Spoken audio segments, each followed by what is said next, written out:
नमस्कार। स्वागत है आपका अपने चैनल दैवज्ञ में। मित्रों, ज्योतिष में जैसे ही शनि का जिक्र आता है तो लोग वैसे ही थोड़े परेशानी महसूस करने लगते हैं, भयक्रांत हो जाते हैं। लेकिन हमेशा ऐसा नहीं होता।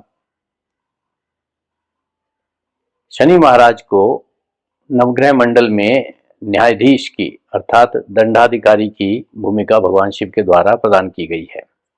शनि देव मनुष्य को पाप कर्मों का फल भोगने के साथ साथ उसे संघर्ष की अग्नि में तपाकर कुंदन बना देते हैं और उसे सोने की तरह निखार देते हैं। शनि महाराज एक राशि में 30 महीने अर्थात 2.5 साल तक रहते हैं। यूं तो शनि की साढ़े साथी किसी को भी भयभीत करने के लिए पर्याप्त होती है, परंतु शनि की दो और स्थितियां हैं जो जातक के जीवन में बहुत से चैलेंजेस लेकर के आती हैं। वो है शनि का चतुर्थ और अष्टम भाव में होना। यही आज की चर्चा का मुख्य विषय है। तो आइए शुरू करते हैं। शनि का चतुर्थ और अष्टम भाव में होना, शनि की ढैया। मित्रों, चतुर्थ शनि यानी 4th हाउस में शनि को प्राचीन ज्योतिष ग्रंथों में और प्राचीन ज्योतिष के जानकारों ने, विद्वानों ने प्राय अशुभ फलदायक ही कहा है। लेकिन पाश्चात्य ज्योतिषकार, उनका ओपिनियन इस बारे में थोड़ा डिफरेंट है। उनके अनुसार यदि शनि कुंभ या तुला राशि का हो और अन्य प्रकार से पीएसी अर्थात पॉजिटिव एस्पेक्टेड कंजंक्शन इसके द्वारा अगर शुभ स्थिति में हो तो ऐसा शनि जातक को पूर्व अर्जित संपत्ति देता है। लाइफ के सेकंड हाफ में अर्थात उत्तरार्ध में बहुत लाभ होता है। ये लोग जीवन भर धन के लोभी बने रहते हैं। अब यदि शनि पीड़ित या निर्बल हो तो माता या पिता से वियोग होता है, संपत्ति का सुख प्राप्त नहीं होता और जीवन का उत्तरार्ध बहुत कष्टकारी होता है। 4th हाउस में शनि शुभ हो या अशुभ हो, लेकिन ओल्ड एज में जाकर जातक एकांत प्रिय और सन्यासी टाइप नेचर का हो जाता है। इसके अलावा एक भारतीय विद्वान के मतानुसार 4th हाउस में अगर मेल साइन हो अर्थात पुरुष राशि हो तो माता से पहले पिता की मृत्यु होती है और माता के जीवित रहने तक जातक का भाग्योदय नहीं होता। फिर मेष, मिथुन, कर्क, सिंह, तुला, वृश्चिक, धनु और मीन राशि में अगर 4th हाउस में शनि हो तो सरकारी नौकरी में उसको यश मान सम्मान मिलता है। जातक मजिस्ट्रेट, जज, वकील, आईएएस और डॉक्टर आदि बनता है। वृष राशि, तुला राशि, मकर या कुंभ में अगर 4th हाउस में शनि हो तो ऐसा जातक बिजनेसमैन बनता है और शुरू में उसके बिजनेस में स्थिरता नहीं होती है। उसको हमेशा इंसॉल्वेंट होने का, दिवालिया होने का डर सताता रहता है। पिता का इकलौता पुत्र होता है परंतु घर में उसका व्यवहार प्रेमपूर्ण नहीं होता। फलस्वरूप वृद्धावस्था में पत्नी तथा पुत्र से उपेक्षित होता है, उसको अच्छा व्यवहार नहीं मिलता है। एंसेस्ट्रल प्रॉपर्टी ऐसे जातक को नहीं मिलती। अब आते हैं हम शनि की दूसरी स्थिति 8th हाउस यानी अष्टमस्थ शनि।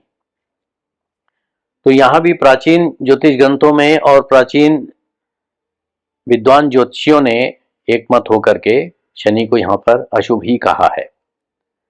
लेकिन जो हमारे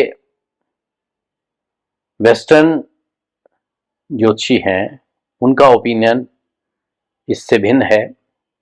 उनके अनुसार तुला में, मकर में, या कुंभ में शनि शुभ हो तो ससुराल से धन संपत्ति आदि की प्राप्ति होती है। शनि शुभ हो तो दीर्घायु देता है और गूढ़ शास्त्रों का ज्ञाता होता है। लेकिन यदि शनि पीड़ित हो तो पीड़ित होने पर ससुराल से उसको धन संपत्ति अथवा दहेज इत्यादि की प्राप्ति नहीं होती है। विवाह के बाद धन संबंधी परेशानियों का सामना करना पड़ता है।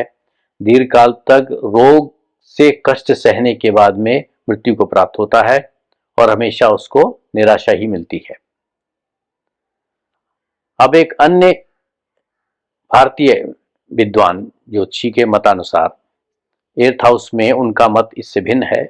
उनके अनुसार क्योंकि अष्टम भाव को कष्ट का भाव कहा गया है और वहां पर शनि की उपस्थिति जो है वो परेशानियां और आपदाएं लाने वाली और मोह माया से विरक्ति की सूचक है। मेष, सिंह, तुला, वृश्चिक और मकर राशियों में शनि अगर अष्टम भाव में हो तो संतति, संपत्ति और अधिकार इनमें से किसी एक के कारण जातक को कष्ट रहता है, परेशानी होती है और संतति और संपत्ति उसको फिर भी प्राप्त नहीं होती है। कर्क राशि में अगर शनि इस भाव में हो तो उसको दोनों का सुख मिलता है, अर्थात संतति और संपत्ति उसको दोनों प्राप्त होती हैं। धनु में शनि होने पर वो अष्टम भाव में चला गया, इस कारण से वो यानी कि 9th हाउस भाग्यश है, वो भाग्य का स्वामी है, वो भाग्य का स्वामी अपने से 12वें घर में चला गया। तो इस वजह से ऐसे जातक को विवाह के बाद में उसका भाग्य जो है वो साथ देना बंद कर देता है, उसका भाग्य कमजोर हो जाता है। 8th हाउस में शनि होने से अर्ली एज में सुख तो ओल्ड एज में कष्ट मिलते हैं, और या इसके विपरीत हो सकता है, अर्ली एज में अगर दुख मिलते हैं तो ओल्ड एज में उसको सुख की प्राप्ति होती है। जबकि 4th हाउस में अगर शनि होता है तो अर्ली एज में उसको पहले कष्ट मिलेंगे, उसके बाद में फिर थोड़ा सा उसको सुख की प्राप्ति होती है, लेकिन वृद्धावस्था में उसे पुनः कष्ट ही मिलते हैं। अब महादशा शनि की आपकी किस आयु के दौरान आपको प्राप्त होती है, ये आपका जन्म नक्षत्र तय करता है, तो उसके अनुसार ही जातक को जीवन में फल मिलते हैं।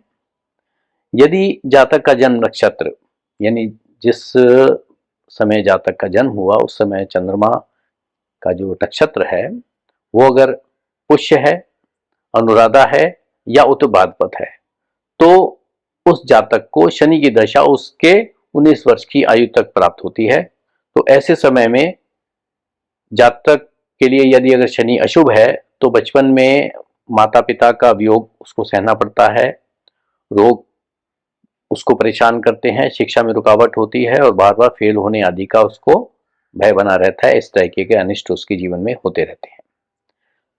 अब यदि जातक का जन्म नक्षत्र पुनर्वसु, विशाखा या पूर्व भाद्रपद हो तो शनि की दशा उसको 17वें वर्ष से 35 वर्ष की आयु के दौरान मिलती है। इस दौरान में ये लाइफ का बहुत ही महत्वपूर्ण फेज होता है। इस टाइम में उसकी शिक्षा पूर्ण होती है, उसकी आजीविका आरंभ हो जाती है और उसको विवाह हो जाता है। इसके अलावा यदि जातक का जन्म नक्षत्र आर्द्रा, स्वाति या शतभिषा है तो शनि की दशा उसको 35 वर्ष की आयु में प्राप्त होगी जो 53 वर्ष तक चलेगी, और इस समय में उसके जीवन में थोड़ी अस्थिरता रहती है, परेशानी रहती है, नौकरी में डिमोशन का खतरा रहता है और संतति की हानि का भय बना रहता है। इसके अलावा यदि जातक का जन्म नक्षत्र मृगशिरा, चित्रा या धनिष्ठा हो तो शनि की दशा उसको 42 वर्ष की उम्र में प्राप्त होगी और 60 वर्ष की आयु तक रहेगी। और यहां पर अगर शनि शुभ स्थिति में है तो इस समय में भाग्योदय होता है। लेकिन ये जो हमने उपरोक्त जितने भी नक्षत्र बताए हैं ये जन्म नक्षत्र हमने ये मानकर चले हैं कि ये जन्म नक्षत्र प्रारंभ हो रहा है। प्रारंभ अगर उसके अंदर जन्म नक्षत्र कुछ चल चुका है तो उतनी दशा का पीरियड जो है वो कम हो जाएगा शनि का, और उसके अंदर उतने महीने या वर्षों की संख्या उसमें से कम कर दी जाती है। पर ये हमने एक स्थूल गणित बताया है। अब यदि शनि मेष में अपनी नीच की राशि में उच्च के अंशों पर हो तो दशा के आरंभ में तो उससे दुखों की प्राप्ति होती है, पर अंत में सुख मिलता है। और इसके विपरीत यदि तुला में अपनी उच्च राशि में निम्न अंशों पर हो तो जातक को दशा के आरंभ में तो सुख की प्राप्ति होगी, लेकिन अंत में उससे दुख और कष्ट मिलते हैं। इसके बाद अंत में शनि कुंडली में यदि मेष, मिथुन, कर्क, सिंह, वृश्चिक, धनु या मीन का केंद्र या त्रिकोण में होता है तो जातक को शनि की दशा शुभ जाती है, अच्छी जाती है। और अन्यत्र कहीं हो, कहीं दूसरे स्थान पर हो कुंडली में, तो उसकी शनि की दशा जो है वो अच्छी नहीं जाती, अशुभ होती है। तो मित्रों, ये थी शनि के चतुरस्थ, अष्टमस्थ, ढैया में उसके फल और महादशा जो उसको जन्म समय पर विभिन्न नक्षत्रों में प्राप्त हुई, उस दशा के फल। आशा करता हूं आज की ये चर्चा आपके लिए लाभान्वित होगी और आप इसको अपने दैनिक ज्योतिष अभ्यास में प्रयोग करके कुछ फल कथन इम्प्रूव कर पाएंगे। धन्यवाद।